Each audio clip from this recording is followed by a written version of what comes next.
Hello student, आज हम आपको पढ़ाएंगे का 11वां अध्याय गृह सज्जा में रंगों की व्यवस्था। कल की वीडियो में हमने गृह सज्जा के बारे में पढ़ा, उसकी अर्थ एवं उद्देश्य के बारे में आपको बताया।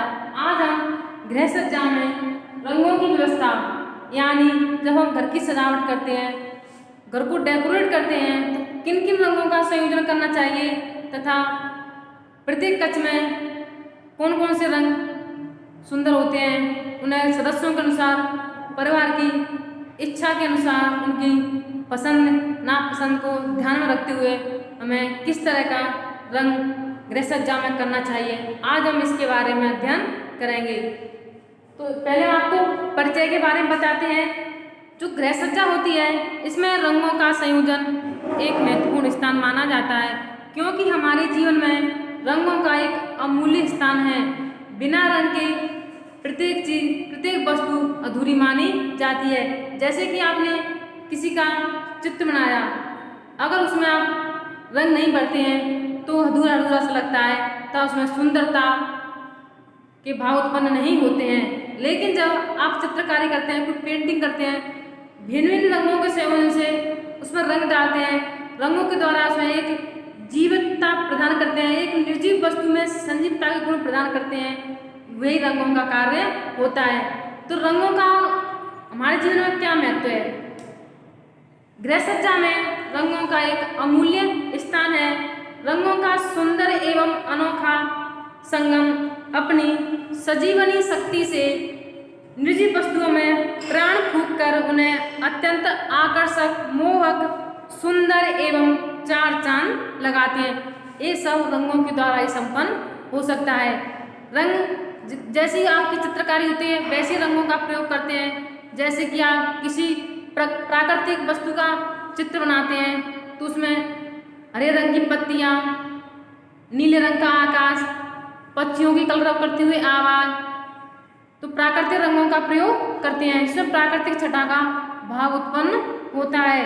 रंगों के माध्यम से रंग नीरसता, उदारशीलता, बोरियत एवं उबाऊपन को दूर करके सरलता एवं सजीवता का परिचायक होते हैं। रंग ही जीवन है।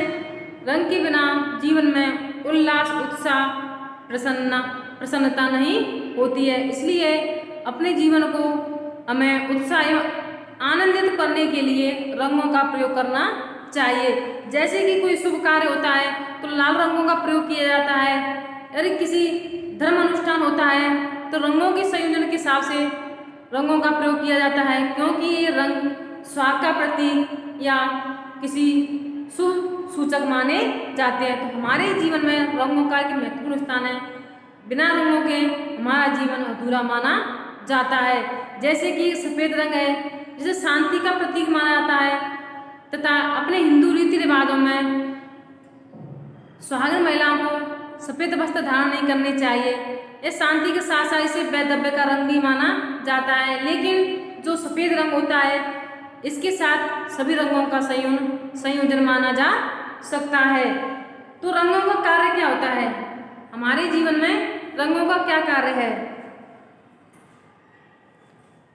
रंग मनुष्य के जीवन में नीरसता को दूर कर एक उमंग का एहसास करते हैं, एक उत्साह का एहसास करते हैं, वही रंगों का कार्य होता है।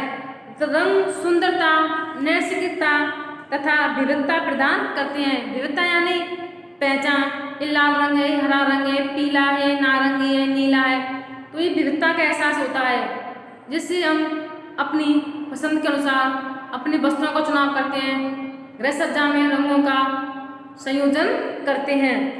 रंगों का हमारे मन पर गहरा संवेगात्मक प्रभाव पड़ता है। आपने किसी व्यक्ति को देखा होगा, उसके व्यक्तित्व को, किसी को गुलाबी रंग अच्छा लगता है, किसी को नीला रंग अच्छा लगता है। वह उसकी पर्सनैलिटी पर, उसकी सोच पर, उसकी विचार पर निर्भर करता है।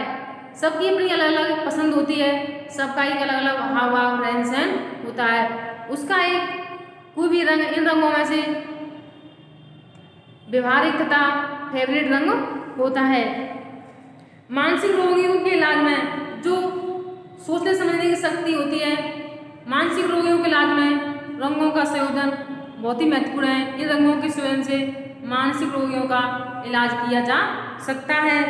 ग्रह नक्षत्र की शक्ति के लिए जो ग्रह नक्षत्र देखे जाते हैं, ग्रहों की स्थिति देखी जाती है, ग्रह नक्षत्र की शक्ति के लिए विविध रंगों का उपयोग किया जाता है। रंगों के अभिव्यक्ति की क्षमता होती है कि किस तरह की अभिव्यक्ति, जैसे कि घर में रहते हैं किसी भी तरह के रंग पहनते हैं, तथा आप किसी शादी फंक्शन पार्टी में जाते हैं अलग तरह के रंगों का संयोजन रखते हैं, या किसी धर्म अनुष्ठान जाते हैं तो लाल रंग के वस्त्रों का प्रयोग करते हैं। रंग के स्थान पर आकार को घटा बढ़ाकर देखा जा सकता है। रंग व्यक्तित्व को निखारने में सहायक होते हैं। इससे हमारी पर्सनैलिटी हाव भाव का भी पता चलता है, क्योंकि रंगों के प्रभाव से ही व्यक्ति के अंदर एक जादुई प्रभाव होता है। इसलिए रंगों पर हमें सोच समझकर तथा उनको परिवार की आवश्यकताओं अनुसार घर में प्रयोग करना चाहिए। अब आपका रंगों के सिद्धांत, रंगों के ये तो आपके कार्यों से इनके सिद्धांत क्या है, एक रंगों के सिद्धांत किन किन कार्यों पर निर्भर करते हैं। तो पहला है आपका भौतिक शास्त्रीय सिद्धांत, यानी रंगों के सिद्धांत में पहला कार्य आपका भौतिक शास्त्रीय सिद्धांत, क्योंकि भौतिक शास्त्रीय सिद्धांत के अनुसार किस तरह के होते हैं। तो भौतिक शास्त्रीय सिद्धांत के अनुसार रंग जो रंग होता है 7 रंग के होते हैं आपके, बैंगनी, नीला, आसमानी, हरा, पीला, नारंगी, लाल।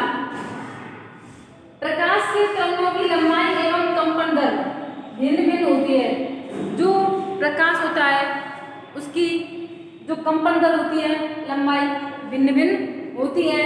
उसी प्रकार इन्हीं 7 रंगों में से जो लाल, नीला, हरा, लाल, नीला, हरा, इनको प्राथमिक रंग कहा जाता है, इनको प्राइमरी कलर कहा जाता है। RBG लाल, नीला, हरा, इनको प्राथमिक रंग कहा जाता है। तो भौतिक शास्त्रीय सिद्धांत के अनुसार इन रंगों का संयोजन किया जाता है।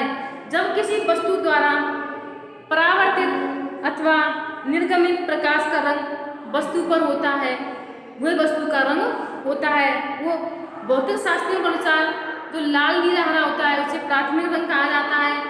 पीला, मैजेंटा, मयूर, नीला होता है उसे द्वितीयक रंग कहा जाता है।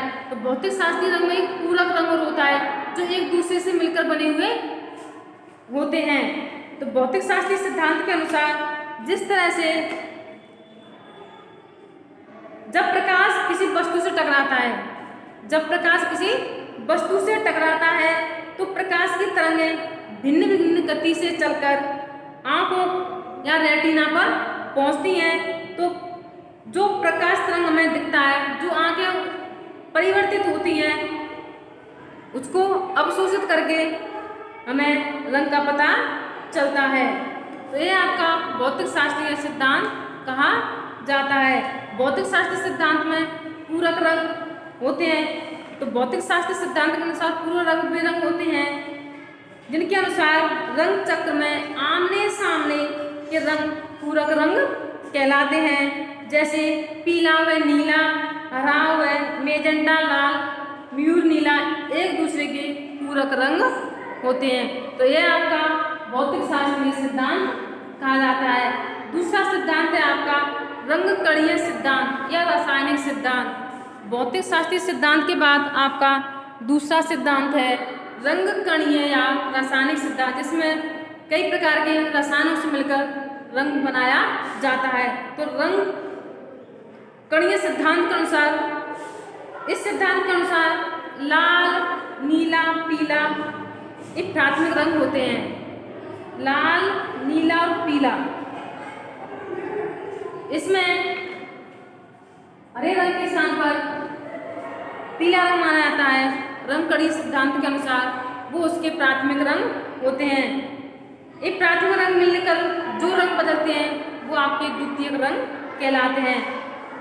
तीसरा सिद्धांत आपका मनोवैज्ञानिक सिद्धांत। मनोवैज्ञानिक सिद्धांत के अनुसार ये हमारे संवेगों पर, अपनी मनोभावों पर, इमोशनल भावनाओं पर निर्भर करते हैं।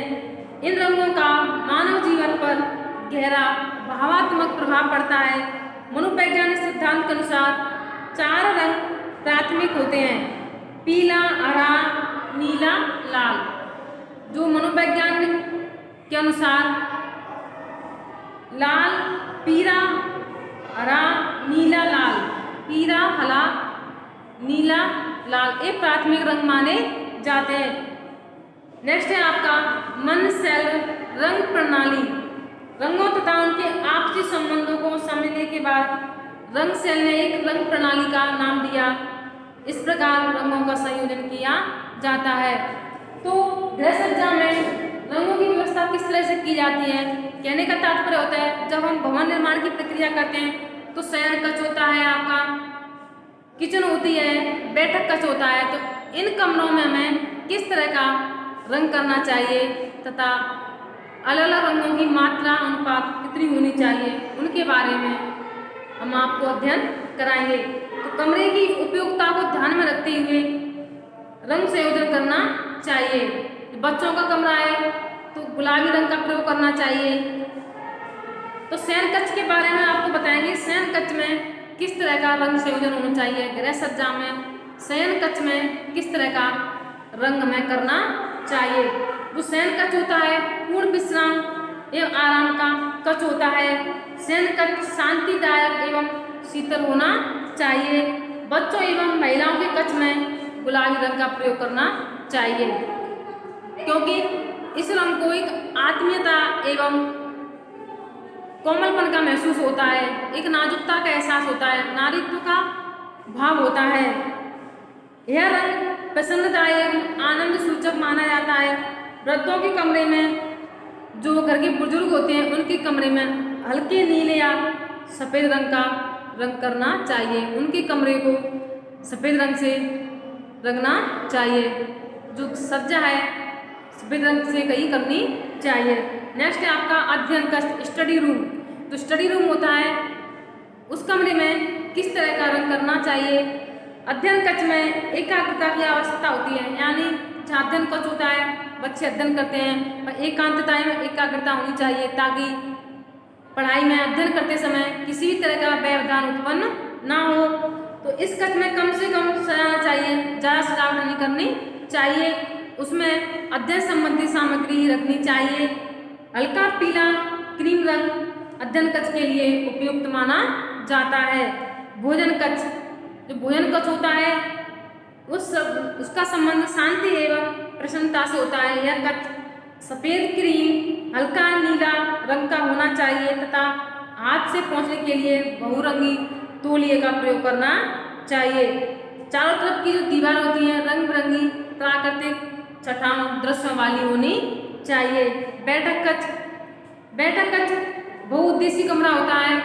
इसमें परिवार के सभी सदस्य मिलजुल कर अपना समय व्यतीत करते हैं तथा शाम के समय परिवार के सभी सदस्य मिलकर एक दूसरे की हालचाल, अपने घर की सभी बातों को एक दूसरे सदस्य के साथ शेयर करते हैं। जो बैठक कक्ष होता है एक बहुउद्देशीय कमरा होता है। इसमें अतिथि सत्कार से लेकर परिवार के सभी सदस्य साथ साथ बैठकर गपशप करते हैं तथा बैठक कक्ष में प्राकृतिक दृश्यों, चित्र एवं महापुरुषों के, वैज्ञानिकों के चित्र लगे होने चाहिए। तो यह आपकी गृह सज्जा में हमें कमरों में इस तरह के रंगों का संयोजन करना चाहिए।